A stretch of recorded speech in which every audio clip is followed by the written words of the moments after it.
আপনি যতই বাইন্ডিং করেন কিচ্ছু হবে না।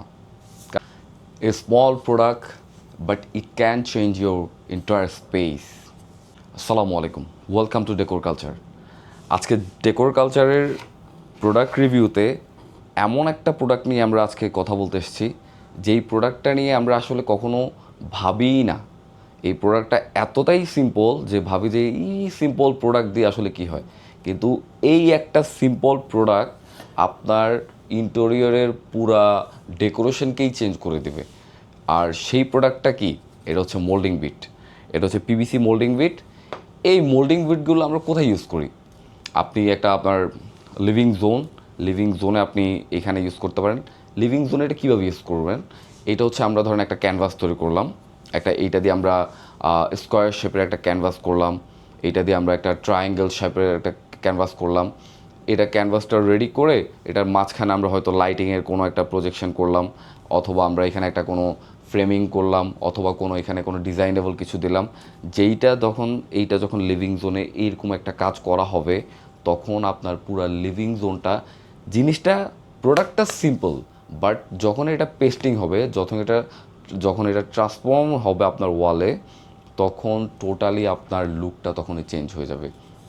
আর আর এই মোল্ডিং বিটের এবার যদি আমি এটা কোয়ালিটি নিয়ে বলি, এটা হচ্ছে পিভিসি মোল্ডিং বিট। এটা 100% পিভিসি মোল্ডিং বিট। এই প্রোডাক্টগুলো আপনার টেক্সেসিবিলিটি খুবই ভালো, এগুলো লং লাস্টিং প্রোডাক্ট, আর এগুলো পেস্টিংও খুব ইজি। এগুলো গ্লু গানের মাধ্যমে এগুলো পেস্টিং করা হয়, যেটা আমরা সিলিকন গ্লু বলি, এটার মাধ্যমে পেস্টিং করা হয়। আর এই প্রোডাক্টটার যদি আমি এটার ফ্লেক্সিবিলিটি বলি, এটা ফ্লেক্সিবিলিটি খুবই ভালো। এইটা আপনি যতই বাইন্ডিং করেন কিচ্ছু হবে না, কারণ এটা খুবই ফ্লেক্সিবল একটা প্রোডাক্ট। আর এই প্রোডাক্টের ডিজাইনের কথা যদি বলি, এটাতে কয়েকটা ডিজাইন আছে। একটা হচ্ছে রাউন্ড শেপের, আমার হাতে যেই ডিজাইনটা আছে এই ডিজাইনটা। আর আরেকটা ডিজাইন আছে, এইটা হচ্ছে একটু কার্টিশ টাইপের ডিজাইন। এইগুলো হচ্ছে ফ্রেমিংয়ের ক্ষেত্রে অনেক সময় আমরা একটু চিন্তা করি কেউ যে ডাবল লেয়ার ফ্রেমিং করব, তো ডাবল লেয়ার ফ্রেমিংয়ের ক্ষেত্রে তখন আমরা এই ফ্রেমিংটা ইউজ করতে পারি।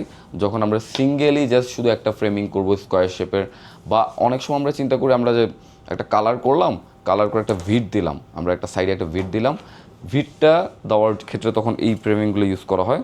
এইটার পিভিসি, আমি তো এখন বললাম পিভিসি মোল্ডিং ভিট নিয়ে। আমাদের আরেকটা আছে, সেটা হচ্ছে চারকোল মোল্ডিং ভিট। এটা হচ্ছে চারকোল মোল্ডিং বিট। এই চারকোল মোল্ডিং বিটটা এইটাও সেম, এইটাতে যেগুলো আছে এইটাতেও সেম। আর এইগুলোতে দুটা কালার অ্যাভেলেবেল আছে, একটা হচ্ছে গোল্ডেন কালার আর একটা হচ্ছে হোয়াইট কালারের যেটা মোল্ডিং বিট, এটাতে কয়েকটা থিকনেস অ্যাভেলেবেল আছে। এটাতে 25, 30, 40, 60 পর্যন্ত এটার অ্যাভেলেবেল আছে। আর এটার স্টার্টিং যেটা, সেটা হচ্ছে 120 এর এটা একটা সাইজ। আর যেটা পিভিসি মোল্ডিং বিট অথবা charcoal moulding bit white colour যেটা, এটার সাইজ হচ্ছে 96 ইঞ্চ। আর এই মোল্ডিং বিট নিয়ে আপনার টেনশনের কোনো কারণ নেই। এই প্রোডাক্টগুলো আপনি কোথায় পাবেন, এটা নিয়ে আপনি ফাইন্ড আউট করার জন্য আপনাকে কোনো হেজিটেট করতে হবে না। আপনি ডেকোর কালচারের পেজ ভিজিট করেন, ডেকোর কালচারের পেজ ভিজিট করলে আপনি আমাদের এই পেজেই মোল্ডিং বিটের প্রত্যেকটা স্যাম্পলের পিকচার দেওয়া আছে, ওইখানে আপনি পেয়ে যাবেন। আর স্টক নিয়ে কথা বলতে গেলে